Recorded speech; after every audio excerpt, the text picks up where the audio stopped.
I think 7 is better. Okay, that's not good now. Okay. All right, we are good to go. Welcome once again to 32 Thoughts, the podcast. Jeff Merrick, Elliotte Friedman, and Delich along with you. Presented by GMC and the new Sierra AT4X. A lot to get to in this podcast today, Elliotte. Let's start with the chase. The chase for Howe. Chicago's own. The Blackhawks starting another turnover in front, and Mantha feeding it to Kuznetsov, and Mrazek diving. A shot! They score! And it's Alex Ovechkin! And it's 800 goals in the National Hockey League!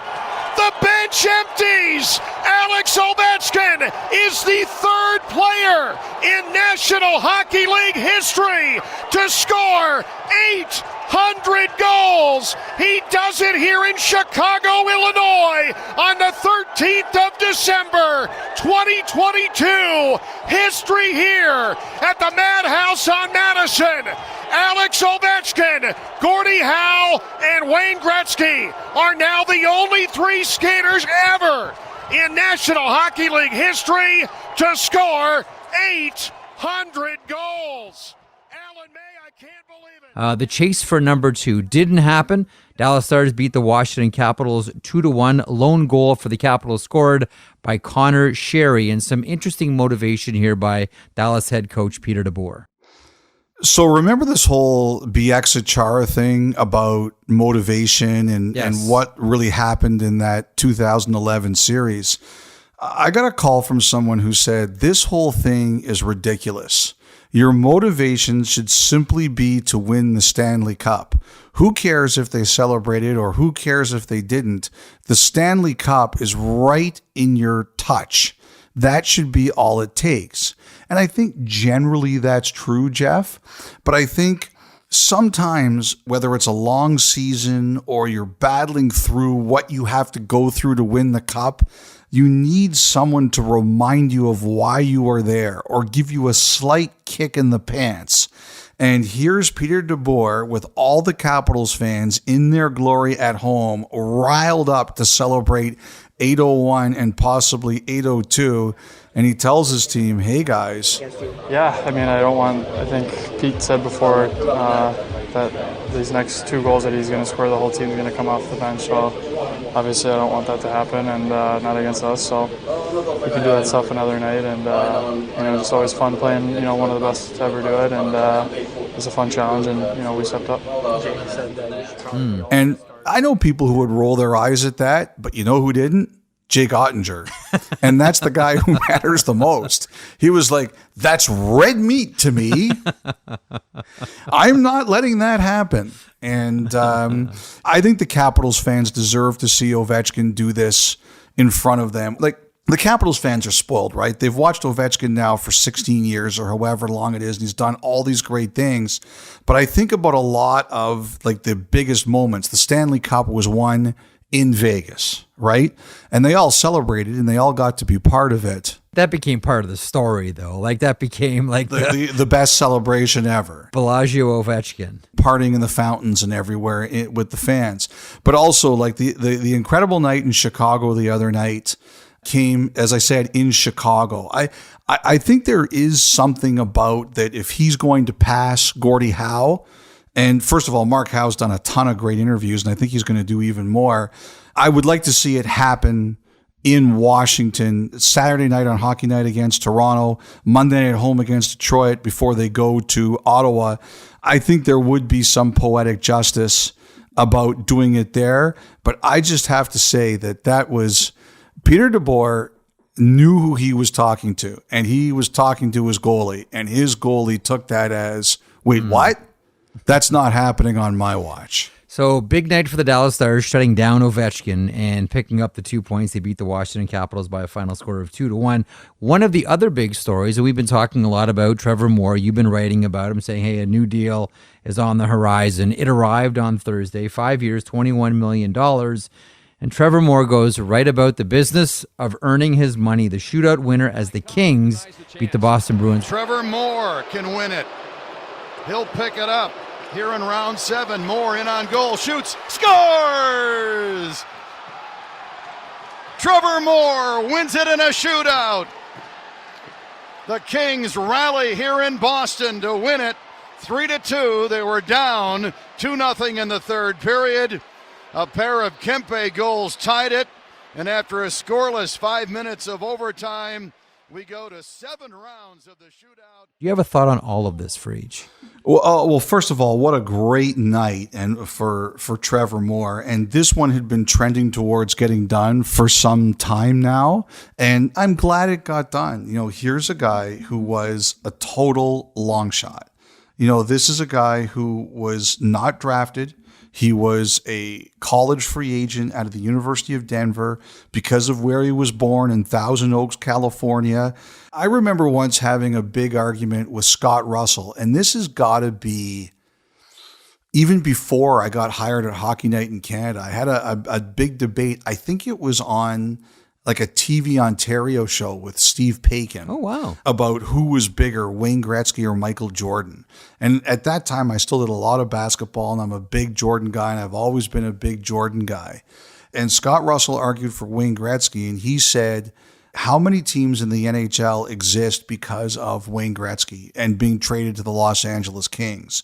And I look at this guy, Trevor Moore, and here he is, born in March 1995 in Thousand Oaks, California, and going to the University of Denver and being a college free agent signed by the Toronto Maple Leafs, as he said, traded to the Kings in the Jack Campbell, Kyle Clifford deal like a month before the pandemic.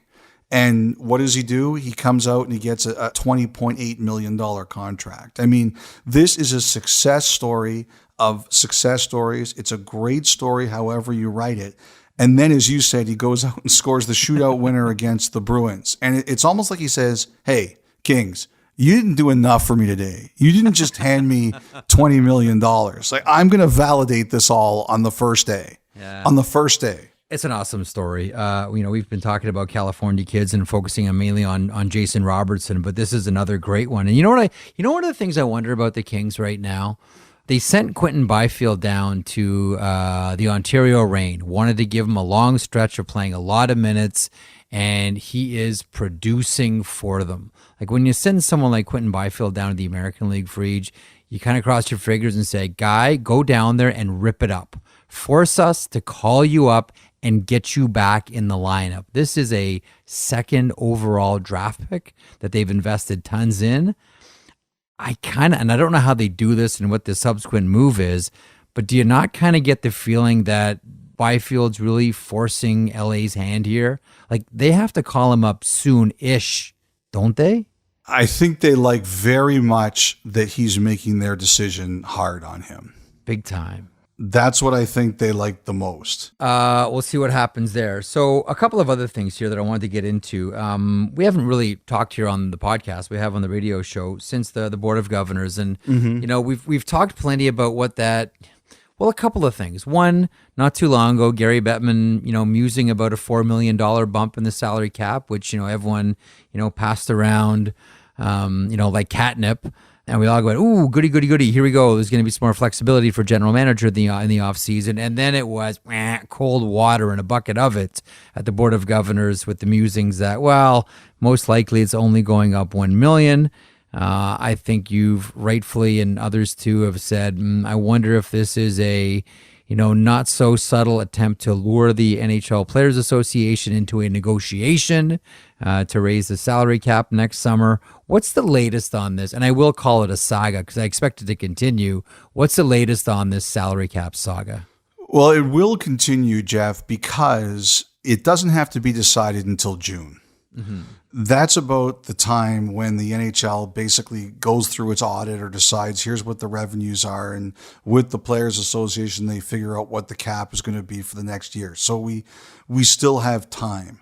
Now, ever since I wrote this today, I've had some people say to me, you're overthinking this. I've had other people say, I agree with you. I've had other people say to me, what size head do you have so I can send you a tinfoil hat? I've had a lot of different reactions to it. Have you not had, you've been hanging out with Merrick too long? Have you not had that one, Elliotte? No, I didn't have that one. You've got your own issues. They don't blame me for that. So someone pointed out to me that if you go through the recent MOU that was signed by the league and the players when they renegotiated during COVID. If you go to Section 2, the payroll range, there is something that says the parties could agree to increase the upper limit in excess of $1 million in order to allow for a smoother transition. And so they could do that here. Like Bettman could say, hey, we're close enough. Let's work out a number that is acceptable to both sides. That could happen. Now, I still think if he does that, even though there's a mechanism for it, he might want to ask for something in exchange. It's not his way to do it for nothing, right? Oh, yeah. Now, I did have some teams tell me that they think this is very simple. Who does Bettman protect the most? Owners. Yes. And it makes sense for him to say, look, until this debt is repaid, I'm not freeing up everybody to do whatever they want. And some people do think it is as simple as that. He's saying, look, I'm staying to the letter of the law. I protect the owners. Who doesn't he like? He doesn't always like GMs. He thinks they can't control themselves. And so he feels the need to sometimes say, I'm locking you down. I'm holding you in a cobra clutch. That's my Hip Sergeant Slaughter reference. Slaughter, very good. And I'm not letting you up to do anything that I'm going to regret or you're going to regret. Some people do think it's as simple as that. Others do think there could be a negotiation here. I think the interesting thing is I had a long talk with someone on Thursday who said to me that the most interesting thing about all of this is that he agrees that there are a lot of teams who want the cap to be bumped up. He agrees there are a lot of teams that want the playoffs expanded, but Gary Bettman is not crazy about either of those things. And even though he was the one who suggested it in the cap case, and if it's going to happen, it's going to happen on his terms. And I agree. I think that's the message that he kind of sent out this week. We'll see where it goes. There's time here to figure this out. Although I do completely feel, Jeff, that some of these teams and the agents are frustrated that, it's preventing things from getting done. There's no question about it. Just as an aside, we're always looking for, that forbidden TV show in hockey, whether it's bring the cameras into the salary arbitration hearing. That would make for some dramatic television.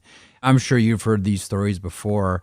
But I remember one ex-GM mentioning to me how one of the toughest things he's ever had to sit through at a manager's meeting is going through his entire salary structure for his team with the commissioner in front of everybody, contract by contract. Why did you sign this player at this? Oh, you guys have made all these mistakes. Now I have to fix it for the system. He said it's one of the toughest things he's ever, and pretty embarrassing at times too, ever had to do. You know what, Jeff? People are always out there asking for sports book references, like just about the way sports work. There's a book called Lords of the Realm. Okay. Yeah. And it was written about the baseball owners. It's called The Lords of the Realm, The Real History of Baseball. It was written, I want to say, in the early 90s. I have it somewhere in my house. It's by an author named John Helyar, Helyar. And he talks about baseball in the 80s. And there is a scene in there, or I don't even know if I call it a scene. It's proper to call it. I mean, it's a book, not a movie. But I'm going to call it a scene because I'm very rebellious, Jeff. Oh, you're such a rebel. So controversial, Elliotte. I know. I'm very controversial. Like, just stay away from me. I'm like Barry Weiss or something like that. Anyway, he talked about Peter Ueberroth, and he became the baseball commissioner after he was very successful running the 1984 Los Angeles Olympics. And he gets in there and he starts an alphabetical order of the teams. And he tears down the owners. Why'd you sign this guy? Why did you sign that contract? And the reason he goes in alphabetical order is first, I think, is Atlanta, which is run by Ted Turner, who couldn't control himself. And Peter Ueberroth took on the biggest guy in the room, Ted Turner, the founder of CNN, and ripped him for the contracts he signed. And you don't think that some of those baseball owners sunk into their chairs listening to Ueberroth tear into Ted Turner? Like, it's a really good, it's a great book if any of you are interested. I'd love to read it, but yeah, that sounds very much like this scenario, starting with Anaheim, Atlanta, and going all the way down. It must have been a harrowing affair. So to that conspiracy then, do you think it is at an opportunistic time, namely when the NHL Players Association is in a transition era here, going from Donald Fehr to, unknown future executive director of the Players Association, which, by the way, I think we're probably looking at this being done in the next couple of months. Well, there were some reports that now it might be closer to the end of the season. So I look at it this way, Jeff. I had people who told me that doesn't matter. I had people who told me it does matter. The biggest thing is the players are obviously going to want the cap to go up if it can. Yeah. So I think, you can say to your staff, whoever's running it in the interim, that we want it to go up and can you make that work? Although I generally agree with you, I think you'd prefer that the next person make the final decision. I mean, you don't want to make a decision that could have a long-term effect, the Players Association, for someone who hasn't taken the job yet. I do see the concerns. Hey, how did you react to that NHL schedule story that came out on Sportico on Thursday? Well, the first thing that somebody did was call me and say, like, who is this guy? And this is a reporter from a company called Sportico. His name is Eben Navi-Williams. And a few months ago, someone called me and said, do you follow this guy on Twitter? And I said, no, I'm not familiar with him. And they said, you should, because he's got a lot of sources and he talks to a lot of very important people. And for example, I think he was one of the individuals who first broke that Nashville was for sale or going to be sold. I think he's got a lot of I think he used to work at Bloomberg. For that reason, I think he's got a lot of sources in the business world. So this is not somebody who's unqualified or anything like that. Like, I don't like crapping on other reporters to begin with. I don't like reporters who do that. But, he has a good history of good information. Now, I was told this really didn't come up at the Board of Governors meeting, but what I do think is out there, Jeff, is I think there have been some teams and GMs and beyond the GMs, some people at the president, if not the owner level, who don't like things like the fact that Edmonton and Calgary played 3 times and they're already done with each other. I definitely believe there is a feeling that is not good and they would like to see that change. Now, the teams in each division playing each other 6 to 8 times a year, I'm not convinced that that's what the plan is or the suggestion was. But I do think there are a few managers who've talked about if we want to fix that issue, and I think a lot of fans would agree that, for example, that Calgary-Edmonton situation is not what anyone wants. Yeah. How can they do it?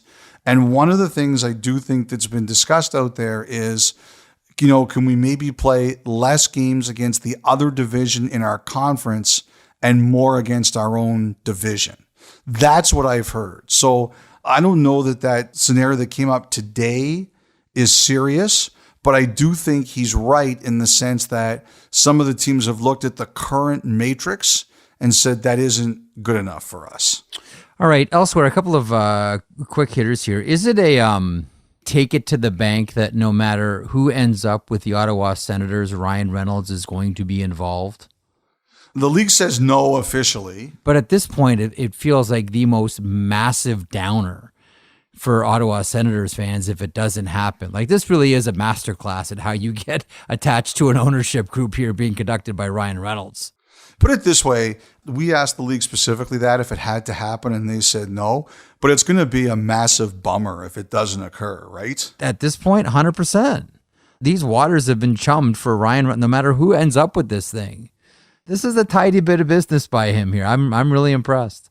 You know what someone said to me, though? It's that one of the things that these leagues do is if you want to have a piece, you have to put up some of your own money. Again, I've used the names Macklemore and Marshawn Lynch in Seattle, and they had to pay to enter. So that's the only thing that ever comes up. I think that Ryan Reynolds has kind of got himself in a position where maybe he doesn't have to, because no matter who's successful in this bid, the first question that's getting asked is, do you have Ryan Reynolds with you? And if not, why?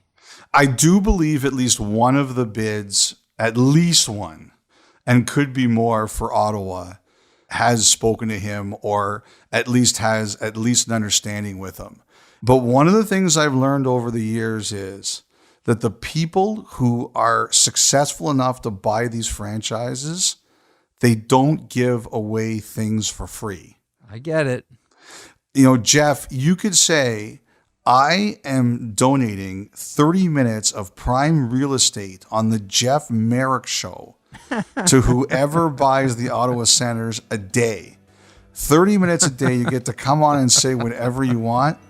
And I know that's really, really prime real estate and a tempting offer. But I'm betting Mike Andlauer or the Kimmel family, they're not going for that. That's awesome. For 1% of the team. For 1% of the team. I just stand so impressed here at what Ryan Reynolds is doing right now. It's a master class. It is a master class. Listen to 32 Thoughts, the podcast, ad-free on Amazon Music, included with Prime.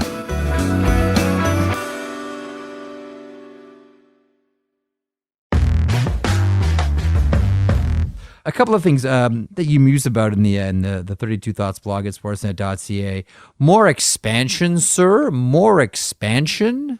That's just kind of me talking. I'm wondering about it. Seattle and Vegas are in the top 5 in revenues. Mm-hmm. I think in ticket sales, I think they're in the top 6, and they're in the top 5 in revenues. And I've had a couple owners telling me that this is kind of raising eyebrows a little bit. The fact is, they're all talking about what a success this is, right?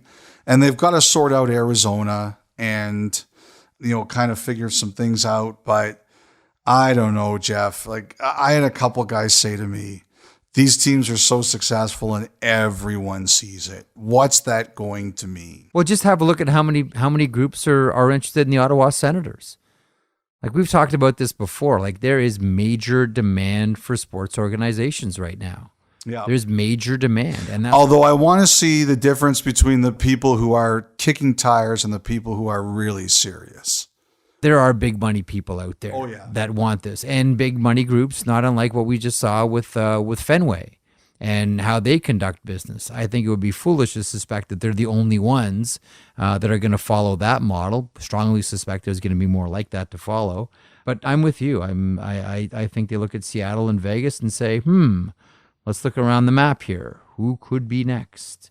Oh, one thing I should have mentioned earlier. You know who I'm really happy for tonight on this Thursday, just after 10:30 Eastern? The Ducks? The Anaheim Ducks, who went up 2-0, saw it fritter away, and then ended up winning 5-2 against the Montreal Canadiens. By Allen. Frank gets it back, feeds the right point. Klingberg winds, scores! Great screen in front as Ryan Strome did a drive-by. I don't think Jake Allen ever saw it. I think his own defenseman, Jordan Harris, watch the crease area in front of the Habs goal net, and you're going to see, he bumps into the top of the shaft of the stick of Jake Allen. Harris does, and makes it impossible for his own goaltender to make a stop on that play. Elliotte, under the umbrella of they needed that one, the Anaheim Ducks really needed that one. So earlier tonight when we were preparing what we were going to talk about on the show, Merrick texted me and said, what do you want to talk about? And it was 2-0 Ducks over Montreal. And I said, we got to talk about the Ducks and give them congratulations. And of course, the next time I looked up, it was 2-2. And I was like, oh. Anyone from Anaheim listening, Dallas Aikens, Pat Verbeek, any of the players, blame Frege for what could have been a squandered night. I think we all understand what the Anaheim Ducks are about this year. They're on the front of a rebuild, but nobody signs up for that. They've played 31 games. That's their second regulation win. Nobody signs up for that, Jeff. Yeah. And, there's a lot of people that we both like dealing with in that organization, on the ice, behind the scenes. I think there's a lot of real pros there, whether it's on the coaching staff or it's on, the roster. And to go through that, it's brutal. And you look at people on those, like veterans like Henrique, Strome, John Klingberg, Cam Fowler, Shattenkirk, Beaulieu, Kulikov. Nobody signs up for that. Yeah. Those guys have been around the NHL for a long time. They've been in good situations. They've been in tough situations. And the other thing, too, is you never want your kids, and they've got some really good kids that are going to be a key part of the team when it's good. You never want them to think that that's okay. Like, it's okay for us to go through this. We're going for the top pick. What's the big deal? No, you can't allow that to ever seep in. And, I wrote in the notes, Jeff, that, a couple of people said it to me. Like, they said, are you going to want to trade for those Anaheim guys when they haven't played a meaningful game in months, or they've only won one game in regulation all year? And I got to think, to some of those guys, that really hurts. Like, they have a lot of pride. You don't make it here without having a ton of pride.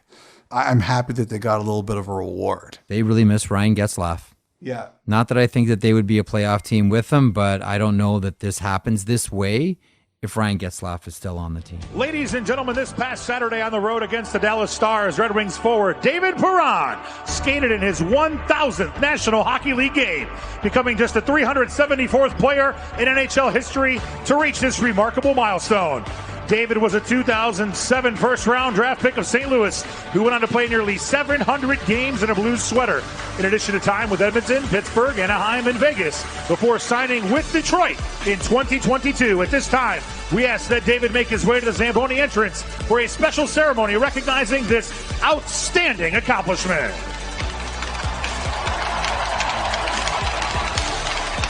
Joining David to celebrate this achievement, please welcome his wife Vanessa and children, Mason and Victoria. I was glad that you wrote about David Perron, one of my favorite players. Yeah. I love highly skilled and not so subtle dirty players. Oh, he's a mean awesome. guy. The other thing too is Perron's a guy over the years who, like, whenever I've come across him and I say, why does this work this way? He gives a great answer. Mm-hmm. He gives excellent answers. I remember a few years ago, it was the year that the Blues won the Stanley Cup. They were having a tough time early in the year, and they came through Toronto. And I had a long conversation in the dressing room with David Perron and Braden Shen. And I can't remember who the player was we were talking about, but they were asking me about someone who's in the news and everything I've heard about that person. And it was someone whose contract was up or was a UFA, and they were heading, I remember that. It was a UFA, was heading into the last year of their deal. And they go, tell me everything you know about his situation.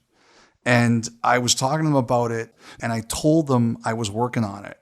And they said to me, he can't do that.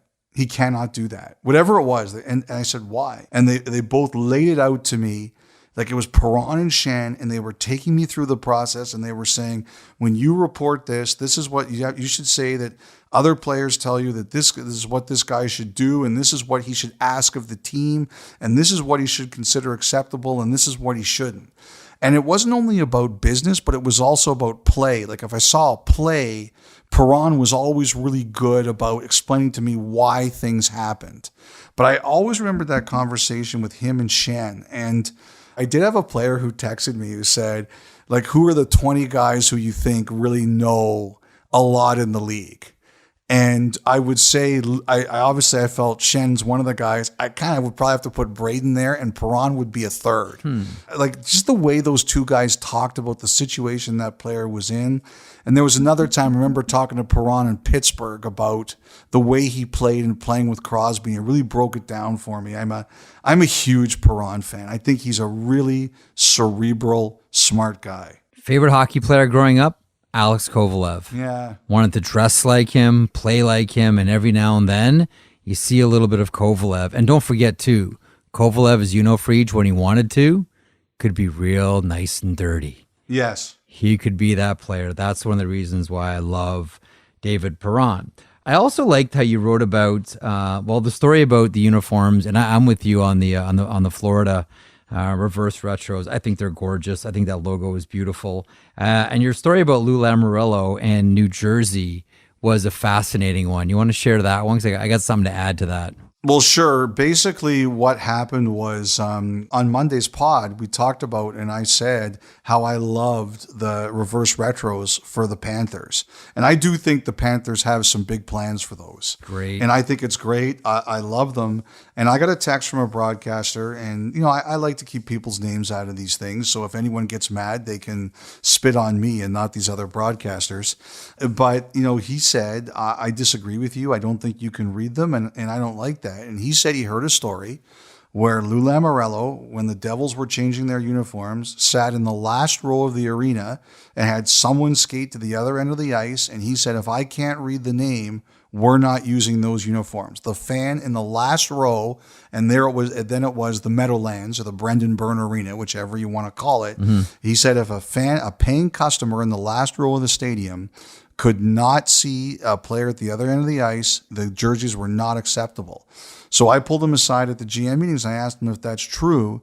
And he said, it is true, but it was Peter McMullen, who was John McMullen's, the owner, his son, who did it. And he said to me at least 3 times, make sure when you tell this story that you credit Peter McMullen and not me. To the point where, Jeff, I knew if I told the story improperly, I might be ending up in a paper bag somewhere. So I made sure I told the story properly. In concrete under a football stadium somewhere. Very nice. Yeah. When I read that, my first thing, when I used to do Marlies games with John Bartlett, when the Marlies moved from Newfoundland to Toronto, the team we always dreaded coming to town to call the games was the Milwaukee Admirals, because they had this combination of like light blue and gray, and it all bled into each other, and you couldn't see the numbers and you couldn't see the name on the jersey either. It was an absolute disaster. And it got me thinking about one other thing too. One of the logos that I love that I don't think works in the NHL is the Minnesota Wild. Like when you look at the Minnesota Wild logo up close, it's gorgeous. It's really beautiful. But the further you move back, it just looks like a blur. Like it's almost as if someone saw this thing up close and said, yeah, let's go with it. It's gorgeous, because it is. It's a gorgeous logo up close. But you go back a few rows, you go back a few sections, and it just kind of looks like a smudge. Like all the subtlety just vanishes. That's why, to the point in that story where it's like, go to the back row and then tell me if it's a good look. I'm with that 100%. And to me, that all gets played out with the Minnesota Wild logo, which I think is a gorgeous logo. Mr. Guerin, if you've got a problem this time, call Jeffrey. Don't call me. Mr. Guerin, you weren't there when they made the logo, sir. Please don't take it. One other thing before we wrap up here. Karel Vejmelka is someone I mentioned at the beginning of the season that I told you, like, look, I'm going to cheer for this guy all season long, because we know what the score is in Arizona, and he's going to try to keep this team in as many games as possible. I'm still cheering for Vejmelka. You write about him under the banner of, sure, teams are interested in Chychrun, and I'm sure teams are interested in Gostisbehere and a lot of other players on that team, but maybe top of that list should be the goaltender. Yeah, and obviously, I don't think anybody's called Arizona or asked about Arizona, but one of the things about the Coyotes I really believe is I think they're trying to line their group up so if they get the building in 3 years, that's when their team is really ready to go. Yeah. And I know you're a huge Logan Cooley fan. I'm hearing a ton of good things about him, but I think that's what the target is here. Be ready in 3 years to go. Like, open the building with a team that's at least ready to make some noise. And, the problem with that is Vejmelka signed for 2 more years at a great number. Does he really fit your timeline? Now, the one thing I really do agree with is, when you've got a young team and we're talking about Anaheim and how much they're losing, I think you need a goalie who can steal you a few games. If there's a few extra times in a year where you go back into your room and you feel a little bit better about yourself because you got the W. I have not stopped thinking about that Christian Fischer interview with Kyle Bukauskas when they won in Toronto. Love that one. Where it basically says everybody thinks that we stink, but the beer's going to taste as for sweeter tonight. There's a lot of talk about this team, but I thought the guys worked their butts off tonight, and that feels good to, with a difficult year and all this outside noise, doesn't matter. We care about our 23 players, and that's it. And we're going to have a nice cold beer and enjoy this one with the boys. Andre Tourigny was saying, there's a lot of work just in terms of And I really understand that. The Kings have the worst goaltending in the league, unfortunately, this year. I think they're a better team than that. And it was just something I threw out there. Does it make any sense to them? Now, I think there's a lot of talk going on around this league right now. And I really do think that there are a lot of teams out there that are starting to say, how can we release the constipation a little bit? Are there ways to be creative about getting some things done? And some of the teams I wonder about are teams like Calgary. Are they looking out there to say, is there a way that we can find a way to do something if we want to? Vancouver, we know they've got a lot of lines out there. They're trying to do some things. What I've heard is Toronto was out there trying to determine, okay, these are the guys we want. They're watching a lot of players right now, which is not unusual, but I think they're trying to get an idea of what's our list. What do we prioritize?